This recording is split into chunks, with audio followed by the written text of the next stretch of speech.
하나님 말씀 보겠습니다. 하나님 말씀 구약성경 레위기 27장 14절부터 25절까지 기록된 말씀입니다. 레위기 27장 14절부터 25절.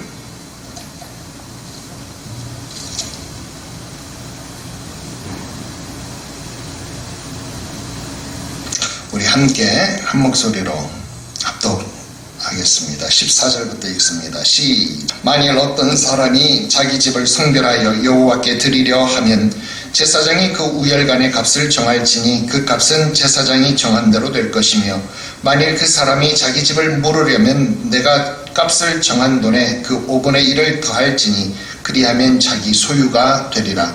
만일 어떤 사람이 자기 기업된 밭 얼마를 성별하여 여호와께 드리려 하면 마지기 수대로 내가 값을 정하되 보리 한 호멜 지기에는 은 50세겔로 계산할지며, 만일 그가 그 밭을 희년부터 성별하여 드렸으면 그 값을 내가 정한 대로 할 것이요, 만일 그 밭을 희년 후에 성별하여 드렸으면 제사장이 다음 희년까지 남은 연수를 따라 그 값을 계산하고 정한 값에서 그 값을 상당하게 감할 것이며, 만일 밭을 성별하여 드린 자가 그것을 물으려면 내가 값을 정한 돈에 5분의 1을 더할지니 그리하면 그것이 자기의 소유가 될 것이요, 만일 그가 그 밭을 무르지 아니하려거나 타인에게 팔았으면 다시는 무르지 못하고 희년이 되어서 그 밭이 돌아오게 될 때에 여호와께 바친 성물이 되어 영영이 드린 땅과 같이 제사장의 기업이 될 것이며, 만일 사람에게 샀고 자기 기업이 아닌 밭을 여호와께 성별하여 드렸으면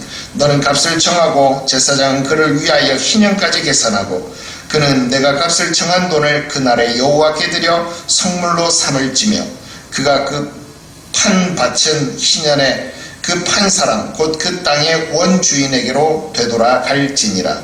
또 내가 정한 모든 값은 성소의 세겔로 하되 20게라를 한 세겔로 할지니라. 아멘. 할렐루야. 오늘도 각 가정에서 예배드리는 성도님들 상황 속에서 또 가정 속에 하나님의 크신 은혜, 사랑, 복주심이 늘 충만하게 되시기를 주 예수의 이름으로 축원합니다.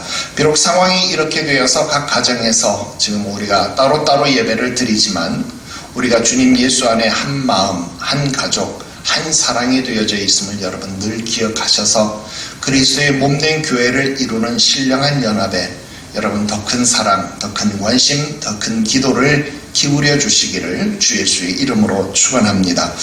오늘은 계속해서 레위기의 마지막 장을 공부합니다. 오늘은 그 두 번째 시간으로 집과 토지의 서원 그리고 그 물음에 대해서 말씀을 드리려고 합니다. 여러분 지난 시간에 이 말씀을 잠깐 드렸어요. 레위기의 마지막이 그 결론이 바로 물질에 관한 것이었다라는 거예요. 서원과 그 예물드림, 이 서원이라는 그 물질의 의미를 우리가 되새길 필요가 있다라는 것입니다. 우리가 레위기를 세 부분으로 구분해서 생각을 했습니다. 제사법, 정결법, 성결법 이렇게 세 부분으로 나누어서 생각을 했다 하는 거예요. 여러분 제사법의 결론이 오늘 27장입니다. 무엇입니까? 제사에는 무엇이 있어야 되는 거예요? 물질, 예물 드림이 있어야 된다라는 거예요.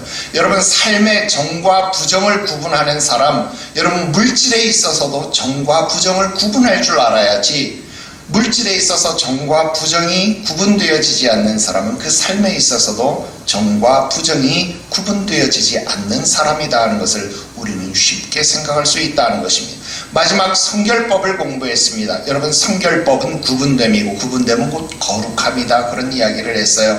여러분 성결한 삶, 거룩의 완성이 무엇입니까? 물질입니다. 물질에서 하나님의 것을 구분하지 못하는 사람이 어찌 거룩을 이야기할 수 있느냐 하는 것입니다. 여러분 오늘날 교회 안에서 일어나는 많은 문제들 가운데 또 많은 변명들 가운데 여러분 물질과 해당되어진 문제가 정말 100%에 가깝다라고 이야기해도 과언이 아닐 정도다라는 거예요. 여러분 그만큼 우리의 신앙생활 속에서 거룩의 완성, 물질의 완성이라고 하는 것은 매우 중요한 문제가 아닐 수 없다라고 하는 것입니다.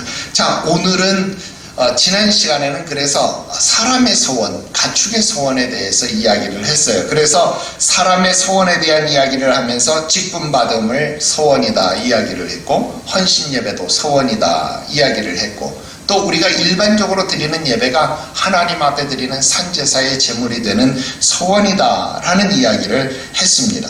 또 뿐만 아니라 가축의 소원을 통해서 작정 헌금에 대한 이야기도 여러분들에게 잠시 말씀을 드렸고, 또 주의 종의 필요를 채워주는, 주의 종을 공귀하는 사랑에 대해서도 말씀을 드렸어요. 오늘은 그 두 번째 내용으로 여러분, 집과 토지를 소원하여 하나님 앞에 드리는 경우, 그리고 그것을 모르는 경우는 어떻게 되어질 수 있는 것인가, 오늘 본문의 말씀을 통하여서 우리가 생각해 볼 것이 무엇인가, 오늘 그 교훈들을 생각해 보려고 합니다. 첫 번째로 집에 대한 소원과 물음의 규례더라 하는 것입니다. 여러분, 신앙생활을 하면서 건물을 하나님께 봉헌하는 정도의 믿음, 헌신이 있다면 여러분, 이것은 보통 일이 아니죠. 정말로 대단한 믿음, 대단한 헌신이 아닐 수 없습니다. 지난번에도 좀 말씀을 드린 기억이 있습니다만, 우리 시찰 경내에 여러 교회들만 해도 장로님들이나 권사님들이 건물이나 토지를 헌납해서 그것이 기초가 되어졌고, 그것으로 말미암아 오늘날의 교회가 건축되어진 많은 교회들이 있다 하는 것입니다. 여러분, 비록 이러한 것이 교회가 아니라고 할지라도 여러분, 대학에 여러분 전 재산을 기부 체납했다, 이런 이야기 뉴스를 통해서 종종 들어보셨을 겁니다. 그런데 여러분, 하나의 공통점을 발견할 수 있나요? 혹시? 여러분, 국가나 대학이나 지방자치단체나 자기의 재산을 사회 환원하는 이 기부 체납, 여러분, 이런 일들을 하는 사람, 교회에 자기의 집을 드리거나 건물을 드리거나 땅을 드리거나 이런 사람들, 여러분 공통점이 뭐냐면요, 60세 이상이라는 거예요. 여러분, 60세 미만인데 그렇게 건물을 드리고 땅을 드리고 이러는 사람 있냐고요? 요즘 보기가 드뭅니다. 그런데 옛날에는 이 신앙을 오늘처럼 대학을 졸업하고 많은 배움이 있는 분들이 아님에도 불구하고 이분들은 신앙에 열심히 있었고, 후진양성이라고 하는 나라의 미래를 키우는 일이라고 하는 것을 기억하고, 김밥 팔던 할머니가 자신의 전 재산을 대학에 기부하는 그러한 경우들을 우리는 보더라 하는 것입니다. 왜 그렇습니까? 여러분, 이분들의 마음속에는 내 삶, 내 가족의 삶, 나만의 부귀영화가 중요한 것이 아니라 이 나라, 이 민족이 잘 먹고 잘 살아야지, 이 나라의 미래를 책임질 젊은이들이 잘 먹고 잘 살아야지, 여러분, 이런 정신이 최소한 그들에게 있었다라는 것입니다. 또 교회를 향하여서도 같은 마음이 있어서 여러분 어떻습니까? 나는 비록 남루한 집에 살지라도 교회는 바르게 반듯하게 하나님의 집을 세워야지 라고 하는 다윗의 마음을 가진 자들이 많았더라 하는 것입니다. 여러분, 오늘날에는 이러한 것이 너무나도 희박해졌고 작아져서, 여러분, 내가 여러분들을 탓하려고 하는 것이 아니라, 이 세대를 탓하려고 하는 것이 아니라, 여러분, 옛 사람들의 헌신에 대해서 우리가 높이 존경할 수 있는 마음은 가져야 되겠더라 하는 것을 먼저 여러분들에게 말씀을 드리려고 합니다. 자, 오늘 본문 말씀해 보니까 어떤 사람이 자기의 집을 하나님 앞에 서원하여 바치려 할 때 그때의 규칙을 이야기를 하고 있습니다. 여러분, 옛날 60세 이상 어른들이라고 한다면 문자적으로 이렇게 집을 바치는 일이 가능했다라는, 그럼 오늘날 젊은 사람들 집을 바칠 생각도 없고, 아니, 여러분, 더 정확하게 말하면 옛날 사람들은 열심히 일하면 집을 살 수 있었어요. 요즘 젊은이들은 집을 살 수 없는 시대를 살아가고 있다는 거예요. 여러분, 이런 사람들에게 집을 바친다라는 것이 도대체 어떤 의미가 되어줄 수 있겠느냐 하는 것입니다. 여러분, 집을 바치는 소원에 대한 문제도 우리가 세 가지로 생각을 해볼 수 있습니다. 첫 번째는요, 문자적으로 집을 봉헌한다는 의미가 있습니다. 이미 믿음의 선배들의 헌신에 대해서 말씀을 드렸어요. 한국 교회사에 유명한 전통이 있는 교회들은요, 이와 같은 믿음의 헌신들로 말미암아서 유명해진 경우들이 대부분입니다. 여러분, 세계 최대 교회라고 하는 여의도 순복음교회는 뭐 하루아침에 저렇게 큰 교회를 지은 것 같아요? 아니죠. 저 교회도 여러분 어떤 일이 있었습니까? 불광동에서 천막을 치고 교회를 시작했고, 여러분 그 어려운 상황 속에서 한 사람 두 사람이 집을 들이기 시작했고 땅을 들이기 시작했고, 그 돈들이 모아져서 여러분 서대문에 있는 부흥회관을 매입하게 되었고, 그것이 기초가 되어서 여의도 모래벌판에 가서 큰 대규모 공사를 이루어서 오늘날 세계 최대의 교회가 된 경우들이더라 하는 것입니다. 여러분뿐만 아니라 우리 교단에 이름 있는 교회들도 있습니다. 세문안 교회들도 그렇고, 여러분 통합지계 영락교회도 그렇고, 아니 한국 교회에 지금 내놓으라 하는 교회들, 이름 있는 교회들 대부분이 여러분 어떻습니까? 어떤 장로님들이, 어떤 권사님들이 집을 내놓고 땅을 내놓고 그것이 종잣돈이 되어져서 교회가 시작되었더라 하는 거예요. 여러분 뭐 웬만한 교회 홈페이지 한번 들어가서 교회의 역사 부분을 한번 클릭해서 여러분 읽어보십시오. 뭐 1940 몇 년도 암흑의 집사 가정에서 7명이 모여서 어느 뭐 조상협 전도사와 함께 개청 예배 드리다, 이런 나옵니다. 그 조금 밑으로 내려가 보면 어느 집사 장로 임직받다, 장로 어느 장로 자기 집 3층 건물을 교회에 헌납하다, 여러분 이런 내용들이 나와요. 그리고 그 3층짜리 건물이 종잣돈이 되어서 그것을 팔고 좀 큰 상가 건물로 또 사게 되죠.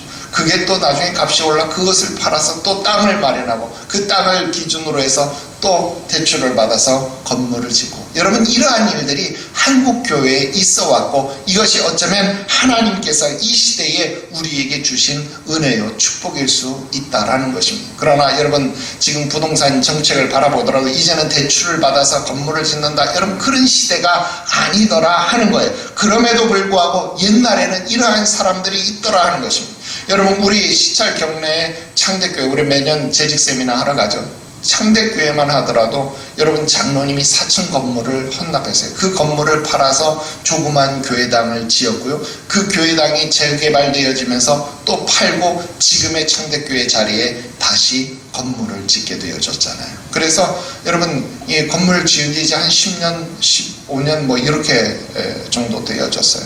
그런데 아직 헌당을 다 못했죠. 빚을 다 못 갚았으니. 그런데 지난번에 명예장로님 황 장로님이 여주에 있는 땅 수십만 평을 교회에 기증을 했어요. 그래서 그 땅을 팔아가지고 그 돈이 팔리는 대로 교회를 헌당하기로 올 연말이나 내년 초에 교회 헌당식 한다 그러더라고요. 그런데 뭐 지금 이 정권 하에서 이 땅이 팔릴지 안 팔릴지 지금 그게 굉장히 고민되어지는 그런 내용인 것 같습니다만, 어쨌든 그와 같은 일들이 있어서 교회가 교회되어지는 일들이 있었다라는 것입니다. 그래서 여러분 이러한 일들은요 우리가 정말로 가볍게 볼 일이 아니죠. 정말 엄청난 일이더라 하는 것입니다. 그런데도 불구하고 이런 믿음의 결단을 하는 사람들이 지금 이 레위기서에 기록되어진 이 모세 시대에도 자기의 집을 드리는 자가 있었고, 여러분 오늘날 한국교회도 아니 멀지 않은 지금 근래의 현대의 시대에도 이렇게 집을 드리고 땅을 드리는 사람들이 있었다라는,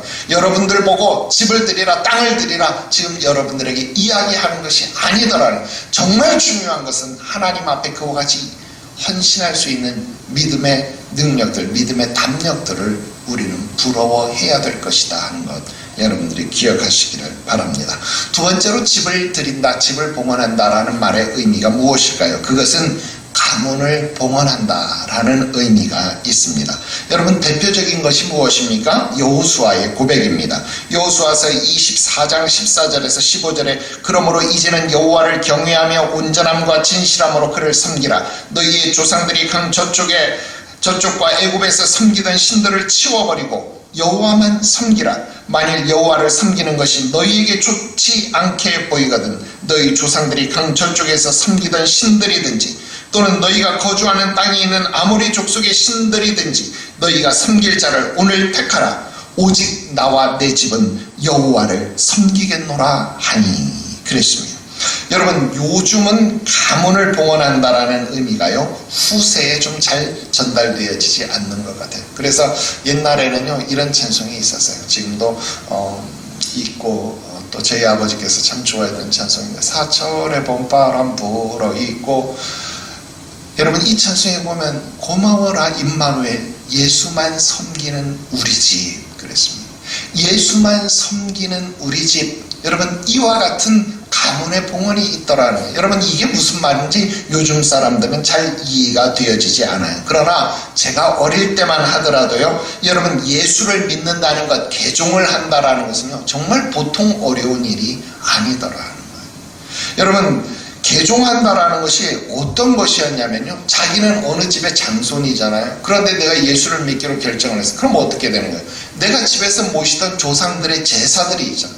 그 제사들을 다 폐하고 그 위패들을 다 작은 집에 보내든지 아니면 친척 집으로 보내든지 그렇게 해서 이제 더 이상 우리 집은 제사를 지내지 않겠다. 나와 내 집은 예수만 섬기겠노라고 결단하고 작정하는 일들이더라는 거예요. 그래서 어떤 사람들은 또 부처님 앞에 귀의해가지고 목탁과 염주, 승복 이런 것들이 집안의 곳곳에 있는 사람들 많았다는 거예요. 옛날 우리 선배들 사역에는요 가서 이런 거 불태우는 사역들이 있었어요.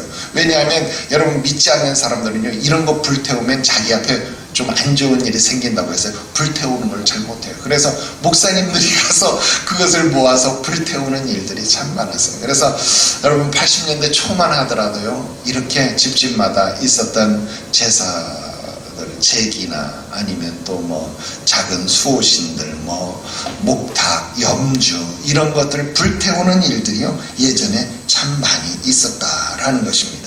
여러분 이런 것들을 버리고 불태우면 여러분 그때부터는 어떻게 하는 거예요? 우리 집에 온전히 예수를 믿겠다는 거예요. 그러니까 예전에는요 전도를 하면요 가문이 통째로 구원을 받는 일들이 있었고요 그렇게 헌신이 되어지는 경우들이 참 많았어요.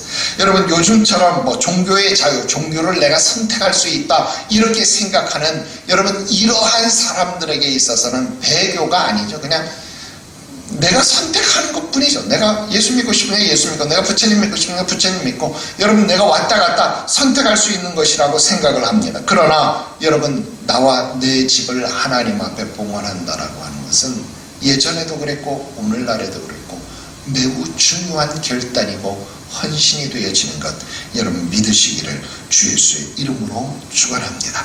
자 오늘날 이러한 일들이 없으니까 여러분 어때요? 이러한 대단한 헌신들이 교회에 나오지 않는 것도 어쩌면 당연한 일이다 그런 생각을 해봅니다. 마지막 세 번째는요 집을 드린다 무슨 의미일까요? 자기 자신을 온전히 드리는 헌신의 의미더라 하는 것입니다. 여러분 대표적인 것이 무엇이냐면 마리아의 사건입니다. 동정녀 마리아. 이 마리아가 가브리엘이 와서 수태를 고지해 주잖아요. 너가 임신할 것이다 하는 것을 알려줘요. 그래서 거기에 기념으로 수태고지 교회도 있는데 여러분 가브리엘이 나타나서 마리아에게 야 너 아기 낳을 거야 라고 이야기했을 때 여러분 이 마리아가 뭐라고 말합니다. 나는 주의 계집 종이오니 주의 뜻대로 이루어지기를 원합니다. 이랬습니다. 여러분 이 원문의 뜻에 보면 나는 아기 바구니입니다. 내 아기 바구니를 통해서 주의 일이 이루어지기를 원합니다. 여러분 이런 의미가 그 안에 들어있습니다. 여러분 지금도 우리는 뭐라 그래? 우리가 아기 집 그런 말 하잖아요. 자궁 그렇게 이야기를 하잖아요. 여러분 나를 드리는 헌신이다. 자궁을 드린 헌신이었다라는 거예요. 마리아의 헌신은. 여러분 오늘 집을 드린다는 의미는요 바로 이처럼 나를 드리는 헌신이다. 당시 나를 드리는 헌신은 어떤 거예요? 마리아는 지금 동정녀 아닙니까? 그들이 지키고 있는 유대인의 율법에 의하면 처녀가 임신을 했으면 돌로 쳐 죽여야 되는 거예요. 그런데 오늘 이 일이 나에게 이루어지기를 원한다. 무슨 말입니까? 내가 죽기를 각오했다라고 하는 말이 되어진다라는 것이죠. 그러므로 여러분 오늘 마리아의 헌신은 보통의 헌신이 아니더라 하는 것을 우리는 알게 됩니다. 여러분 예수를 믿지 않는 사람들도요 이런 경우 있죠. 신병에 걸렸어요. 그래서 내림굿을 받아서 무당의 길을 걸어가는 사람들이 있잖아요.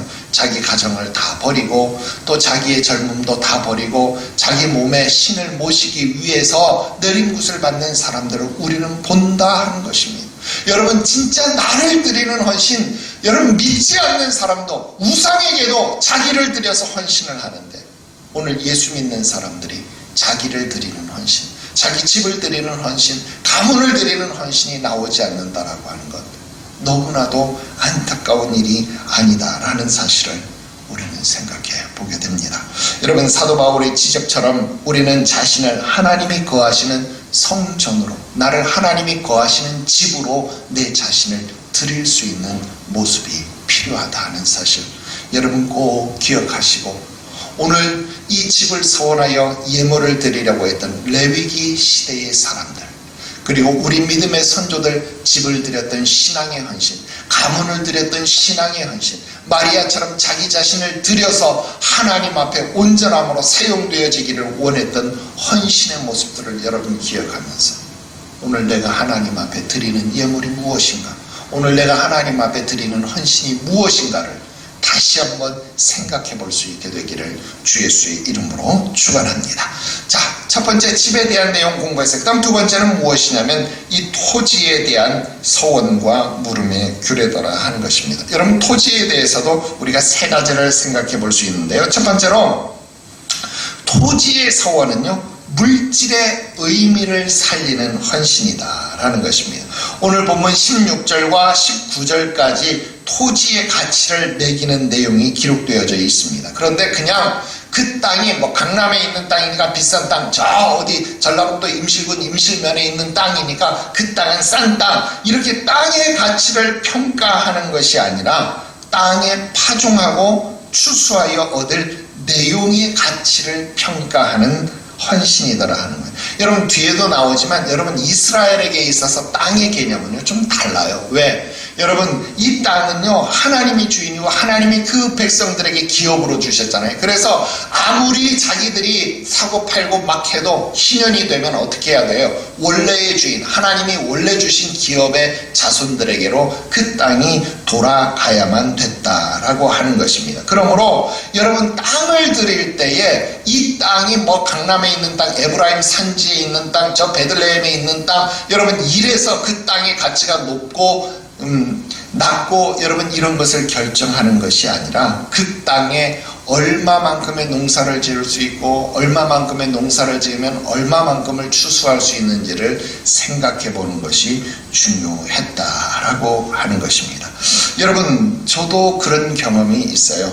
결혼식 할 때 우리는요 모든 폐물들을 순금으로 했습니다. 왜냐하면 뭐 백금도 있고 합금도 있고 18금도 있고 그러지만 가장 그래도 팔 때 가치가 높은 건 24금 아닙니까? 순금 아닙니까? 그래서 반지도 목걸이도 뭐 다 내 반지, 뭐 아내 반지, 아내 목걸이, 귀걸이 뭐 다 순금으로 했어요. 왜? 우리는 처음 결혼할 때부터 그런 생각 가졌어요. 이것을 하나님 앞에 드려야 된다, 이 생각을 가졌기 때문에 팔기 좋은 것으로 우리가 순금으로 일부러 그렇게 제작을 했죠. 그렇게 해서 그것을 교회에 헌금 시간에 봉투에 다 넣어서 그것을 드렸어요. 그리고 재정부는 그것을 팔아서 교회 재정으로 집어 넣었습니다. 목사님 뭐 그렇게 복잡하게 해요? 그럼 목사님은 그거 가서 다 반지랑 시계랑 목걸이랑 다 팔아가지고 그거 그냥 그 돈만큼 드리면 되지. 여러분, 의미가 다르더라고요. 의미가 달라요. 무슨 의미가 다른 걸까요? 여러분, 단순히 금부치를 드리는 것이라면 내가 팔아서 그 돈을 드리면 되는 거죠. 그런데 내가 직접 팔지 않고 교회에 드리는 것은 내가 단순히 금을 드리는 것이 아니라 이 금의 가치를 드린다라는 거예요. 왜? 이 금처럼 변하지 않는 나의 신앙을 드린다는 헌신의 의미입니다. 내가 하나님 앞에 변치 않는 헌신을 하나님 앞에 약속하겠노라고 하는 의미로서 지금 순금을 드리는, 뭐 시장에서 뭐 돼지고기 장수도 만지고 채소 장수도 만졌던 그 돈이 나에게 와서 그 돈을 내가 하나님 앞에 드리는 헌금과 내가 순금의 가치를 하나님 앞에 드리는 예물과는 차이가 있다라고 하는 것입니다. 여러분, 예전의 믿음의 선조들은요 돈을 드려도 헌금을 드리는 것이 아니라 적금 통장을 하나님 앞에 헌신하는 사람들 되게 많았어요. 옛날에 적금 뭐 이렇게 1년짜리 2년짜리 붓고 그거 해서 만기가 되었을 때 그 통장하고 도장, 옛날에 막도장이라 그러잖아요. 이렇게 5,000원짜리 이렇게 해서 된 그 도장, 그거랑 이렇게 넣어가지고 비밀번호 뭐 2325 뭐 이렇게 써가지고 딱 해가지고 여러분 교회 헌금 봉투에 넣는 경우들이 많이 있었어요. 그러면 재정부와 정부원들이 가서 그거 해지해서 그 돈을 재정부에 넣죠. 뭐 그렇게 복잡하게 해요. 가서 직접 해지해가지고 그 해지한 돈 갖다 드리면 되지. 여러분, 의미가 다르다라는 거예요. 왜? 무슨 의미가 다른? 물론 옛날에는 여러분 금융실명제가 없어서 이게 가능. 요즘엔 금융실명제라서 본인이 안 가면 해지가 아예 안 되죠. 그러니까 이게 이런 헌신이 불가능한 시대에 살고 있어요. 그런데 예전에는요, 통장과 임감도장만 있으면 가능했거든요. 그래서 이게 가능했다는.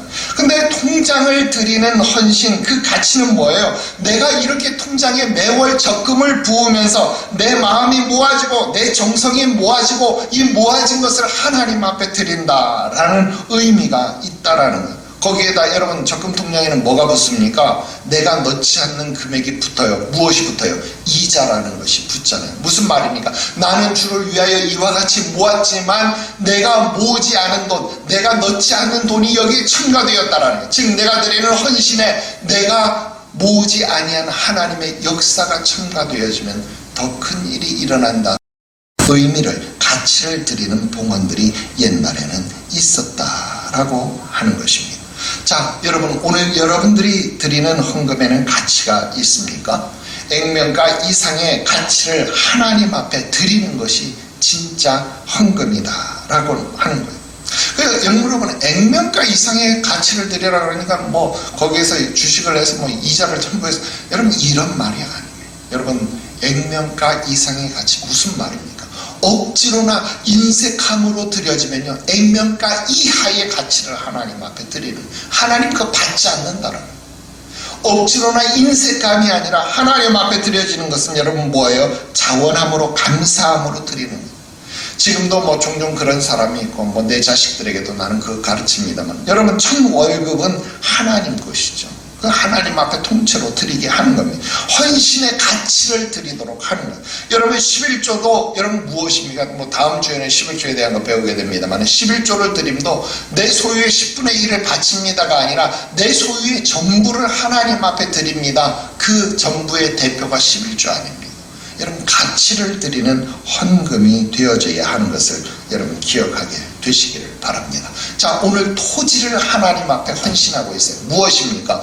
토지의 땅의 가치가 아니라 소산물의 가치를 평가한다는 것, 여러분 꼭 기억하셔서 하나님 앞에 물질을 드림보다 마음을 드리는 것이 더 중요한 일이 되는 것 꼭 기억하게 되시기를 바랍니다. 황소를 드림보다 더 귀한 마음, 하나님이 받으시는 마음, 그 마음의 제사, 그 액면가 이상의 가치를 드리는 진짜 헌신이 여러분들에게 나타나게 되시기를 주 예수의 이름으로 축원합니다. 자, 두 번째는요, 이 토지를 이렇게 드렸으면 토지가 사용되어져야 할 거 아니에요? 20절과 21절은요, 하나님께 드려진 토지의 사용에 대해서 기록하고 있습니다. 여러분, 땅은 원래 하나님의 기업이기 때문에 희년이 되면, 50년이 되면 원래 주인에게로 돌아가야 돼요. 그런데 20절, 21절은요, 그렇지 않은 경우를 이야기하고 있습니다. 예를 들어서 토지의 주인이 그 밭을 물으려 하지 않거나, 또 그래서 제사장이 이 밭을 다른 사람에게 팔았을 때에는 희년의 그 땅이 영원히 여호와의 성물이 되어 제사장의 기업이 되게 하였다 그랬습니다. 뭐 오해하는 사람들은 이런 거 읽으면서 막 하여튼 삐뚤어진 마음으로 오해만 하는데, 여러분 오해하지 말고 잘 들으십시오. 한국 교회에 아름다운 전통이 있습니다. 어떤 전통입니까? 뭐 교회에 큰 공로를 세운 목사님이거나 또는 그 교회에서 끝까지 사역을 하셔서 은퇴한 목사님인 경우, 여러분 어때요? 그동안 사셨던 사택을 은퇴했지만 교회에서 다시 내놓으시오 하지 않죠. 목사님에게 그냥 드리는 거예요. 평생 돌아가실 때까지 이 집에서 사세요. 노후에 주거 걱정을 하지 않도록 하게 하기 위해서 목사님 소유로 그 교회를, 그 땅을, 그 집을 옮겨주는 경우들을 우리가 많이 본다라고 하는 것입니다. 여러분, 이러한 것들이 교회의 아름다운 전통이었어요. 왜? 교회가 하나님의 선한 도구가 되어서 목사님의 노후를 공개하는 일을 하는 의의 도구가 되어졌다라는 것입니다. 여러분, 토지나 건물을 오늘날에도 이렇게 사용하는 경우들이 많이 있습니다. 뭐 지금은 여러분 세상이 정말 각박해지고 목회자를 구하는 것도 힘들고 또 뭐 믿을만 하지 못하기 때문에 그러한 일들이 많지만, 여러분 예전에는요 교회가 작게 출발하잖아요. 이렇게 우리 교회 이렇게 하면, 이제 우리 교회가 부흥되고 하면 우리가 교회를 크게 지어야 되니까 어떻게 합니까? 요 바로 옆에 있는 집을 사요. 또 뒷집을 사요. 앞집을 사요. 옆집을 사요. 여러분 그러다 보면 교회의 부동산이 조금씩 늘어나게 되어지지요. 그러면 여러분 세상의 사람들, 세상의 방법들이면 어떻게 해야 되는 거예요? 이것을 재테크를 해야 되지 않습니까? 세를 주어서 월세를 받아서 또는 전세를 놓아서 여러분 그 돈을 통해서 건축원금을 모으는, 이런 생각합니다. 그러나 여러분 옛날 믿음의 선조들은 그렇게 하지 않았죠. 어떻게 했습니까? 이렇게 집을 사면 그 집들을 교회가 아름답게 사용을 했습니다. 어떻게? 모시는 부목사님 또는 사찰집사님 또는 전도사님, 이런 분들, 여러분 그분들이 먼 곳에서 지금처럼 개인적 다 자가용들이 있어서 차를 타고 교회 왔다 갔다 할 수 있는 그런 시대가 아니었잖아요. 옛날에는 통금 시간도 있었고 버스도 끊기면 여러분 새벽 예배도 못 가고, 그래서 여러분 전도사님들 새벽 예배 나오면 교회에서 내가 신학교 다니고 전도사 초기만 해도 금요철에 끝나면요 버스가 끊겨. 지금처럼 11시에 끝나는 게 아니에요. 옛날에 새벽 2시 돼서 철야 예배가 끝났어요. 그러면요 집을 못 가는 거예요. 집을 못 가는 거예요. 교회에서 성전 의자에서 쪼그려 자면서 사역을 하고 했는데, 여러분 그것도 한여름은 좋지만 한여름에도 모기 때문에 안 돼요. 근데 여러분 한여름에는 그렇고 겨울에는 춥고, 여러분 그럴 때 여러분 어떻습니까? 교회 주변에 샀던 건물들에 여러분 사택이 그렇게 주어지면 여러분 얼마나 좋은 일들이 되어졌는지 모른다 하는 것입니다. 바로 그런 경우들이 있었다라는 것입니다.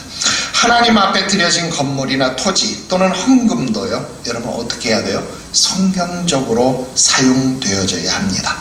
세를 주고 부수입을 올리는 재테크가 교회에 필요한 것이 아니라 봉헌물이기 때문에 봉헌된 의미와 목적을 살려서 사용하는 것이 가장 아름다운 사용이 되어지는 것, 여러분 믿으시기를 바랍니다.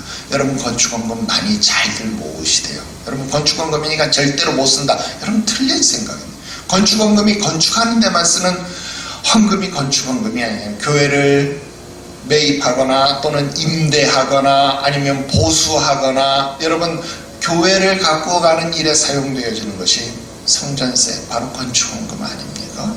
그러한 일에 사용해요. 목사님 이건 절대 못 씁니다. 왜? 우리 교회 여러분들 해가지고 1년에요 예전 기준, 우리 성도들 많이 있을 때 기준 1년에요 여러분 건축원금 그렇게 많이 모이지 않아요. 여러분 그렇게 해서 모아서 언제 10억짜리 건물, 예를 들면 10억이라 그러면 여러분 언제 10억짜리 건물 삽니까? 1년에 1억 모은다고 그래도 10년 뒤에나 가능한 건 1억도 못 모으죠. 1년에 1000만 원 모였습니다. 그러면 100년 가야 여러분 10억 건물 사는 거 아닙니까? 여러분 그렇게 해서 건축이 되어지는 건 절대로 아닙니다. 여러분 이게 잘못된 생각이죠. 여러분 선교 헌금이면 선교사 파송, 후원, 또 직간접 선교 활동에 사용돼야 되는 것 아닙니까? 구제헌금이면 농어촌교회 특수목회지 후원하고 고아와 과부를 돌아보는 구제사역에 사용되어져야 되는 것 아닙니까? 내가 구제헌금으로 떨어졌는데 일반 재정으로 쓰인다고 하면 여러분 이게 무슨 노릇입니까? 건축헌금은 모아야 되고 다른 헌금은 아무렇게나, 여러분 그건 하나님이 복 주실 만한 은혜의 그릇이 아니더라는 거예요. 여러분 교회 재정부는요 이런 성경의 원칙에 입각해서 헌금을 사용해야 된다 하는 거예요. 그래야 하나님 앞에 영광이 되고 아름다운 그리스도의 향기가 되어지는 것, 여러분 믿으시기를 주 예수의 이름으로 축원합니다. 마지막 세 번째는요 구매한 토지의 봉헌입니다. 24절에서 22절에서 24절은요 이스라엘에게만 있는 이 희년제도 때문에 생겨난 봉헌이에요. 예를 들면 땅이 내 소유면, 집이 내 소유면 그냥 내가 하나님 앞에 드리면 되잖아요. 그런데 문제는 뭐냐면 내가 이 땅을 샀어요. 샀는데 이게 희년에 따라서 값을 매기잖아요. 희년에 남은 기간에 따라서. 그럼 희년이 되면 이 땅이 하나님 앞에 드렸는데 이 땅이 도로 주인에게 돌아가 버리면 여러분 하나님의 재정에서 돈이 빠져나가야 되는 것 아니겠습니까? 그러니까 안 되는 것이죠. 그래서 구매한 땅을 봉헌할 때는 어떻게 해야 되느냐, 희년이 되어지기 전에 그 땅의 가치를 내가 하나님 앞에 드려서 그 땅을 무르게 하는 것, 바로 그러한 내용들이 22절에서 24절에게 기록되어져 있는 내용입니다. 여러분, 이러한 내용은 우리에게 없는 희년 제도이기 때문에 여러분 우리에게 발생하지 않는다, 그렇게 생각할 수 있습니다. 그런데 비슷한 경우가 종종 있습니다. 제가 옛날에 섬기던 교회였는데요, 그 교회 한 집사님이 그 개인 전세버스를 하시는 분이셨어요.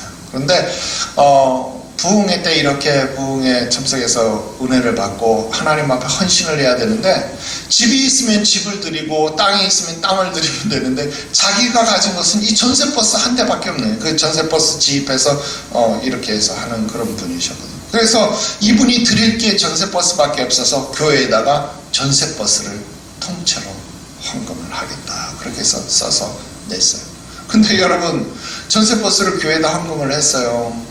그러니까 여러분, 교회는 버스가 생겨서 좋죠. 주일날 성도들 태우고 이런 참 좋아요. 근데 보통 여러분 교회 버스가 언제만 운행되냐면 주일날밖에 운행 안 하는, 주중에는 그냥 세워두는 꼴이 되었어요. 근데 또 그 집사님은 보니까 이제 새로 버스를 사야 될 거 아니에요. 왜? 이 버스를 들였으니까 새로 버스를 사야 되는데, 그러면 이제 또 월 할부금이 나가겠다. 그래서 이 집사님이 생각을 했어요. 목사님, 내가 하나님 앞에 헌금을 한 이 전세 버스를 교회가 소유를 했지만 나 앞에 다시 임대를 해 주십시오. 그럼 내가 그 임대비를 교회에다 다시 헌금을 하겠습니다. 그리고 주일에는 교회가 쓰고 주중에는 내가 전세버스로 버스 운행을 하고, 그리고 내가 원래는 새 차를 사서 그 할부금을 내야 될 돈을 교회에다 여러분 어떻게 했어요? 교회에 헌금을 하게 되어진 것이죠. 그래서 여러분, 이러한 일들이 굉장히 그 당시에 한번 저렇게 복잡하게 하지 했는데, 이렇게 성경을 공부하면서 이게 이렇구나, 이게 이렇구나, 그 의미를 알게 되어졌더라 하는 것입니다. 여러분, 오늘 우리들 가운데 신앙생활에 있어서 정말 중요한 일들이 있습니다. 그것은 하나님 앞에 물질을 드리는, 서원하는 일입니다. 그런데 그 서원을 우리는 정말 왜곡되게 해서 돈 바치라. 지금도 여러분, 세상에서 이 코로나 사태 때문에 지금 비대면 예배 드리는 걸 교회가 반대한다고, 왜? 교회 헌금이 줄었다. 이런 악독한 말들을 내뱉는 세상을 살고 있더라는 거예요. 여러분, 절대로 그렇지 않다는. 여러분, 하나님 앞에 은혜 받으면 헌금하라고 하지 않아도 본인 스스로 알아서 헌금해요. 그러니까 더 이상 할 말이 없습니다. 그런데 여러분, 오늘 우리에게 무엇이 중요해요? 비대면 예배 얼마든지 가능하죠. 그러나 내가 여러분들에게 늘 이야기를 했습니다. CBS, CTS 틀어놓고 예배 드리면 되지. 그러나 거기에 무엇이 없습니까? 성도의 교제가 없습니다. 그것은 단축자리 예배에 지나지 않아요. 그래서 예배를 나와서 드리자. 여호와께 희생을 드리는데 너네 남자만 가라, 아니 너네 사람만 가라. 나중엔 전부 다 가게 됩니다. 여러분, 광야로 사흘길쯤 나아가는 수고가 있는 예배는 교제가 있는 예배입니다. 하나님과 교제가 있는 예배가 되어져야 진짜 예배가 되어지는 것, 여러분 꼭 기억하시기를 바랍니다. 지금 우리가 각자 코로나 사태로 흩어져서 예배를 드리고 있습니다. 그러나 여러분, 사람은 더 가까이, 더 많이 해야 합니다. 여러분, 나는 여러분들에게 카톡도 잘 못하고 그런 거 좀 잘 못하는 사람의 성격상, 그러나 여러분들이 나에게 한번 해주면 나는 답장을 할 수 있잖아요. 여러분, 그런 방법을 통해서라도 여러분 합시다. 난 일주일 정도 여러분 못 보면요, 정말 막 눈에서 병이 날 정도로 여러분들이 보고 싶어요. 일주일에 한 번씩 하다못해 셀카라도 좀 찍어서 보내기도 해보고, 목사님 우리 가족 예배 드리는 장면이에요, 좀 찍어서 예배 끝나자마자 좀 나 앞에 전송도 좀 해주고, 여러분 이러한 일들이 우리 가운데 일어나게 되시기를 주 예수의 이름으로 축원합니다. 결론 지어서 말씀드립니다. 여러분, 헌금은요 정말 주의해야 합니다. 이유가 있습니다. 왜냐하면 우리가 지금 레위기의 마지막 장 27장 공부하죠. 물질은 예배의 완성이요, 물질은 정과 부정의 삶의 대변이 되어지고, 물질은 성별된 거룩의 징표가 되기 때문에 중요하다는 것입니다. 여러분, 그래서 헌금은요 드릴 때도 세심한 주의가 필요합니다. 억지로나 인색함으로 드리지 않도록, 여러분 억지로나 인색함이 하나님 앞에 드리는 헌금에 묻어나지 않도록 여러분 주의를 기울이셔서 하나님이 받으실 만한 재물이 되도록 해야 합니다. 그렇게 해서 정신과 마음이 드려지는 예물이 하나님 앞에 되어져야 하는 것 여러분 믿으시기를 바랍니다. 여러분 헌금은요 드릴 때만 중요한 게 아닙니다. 헌금을 사용할 때에도 주의를 기울여야 합니다.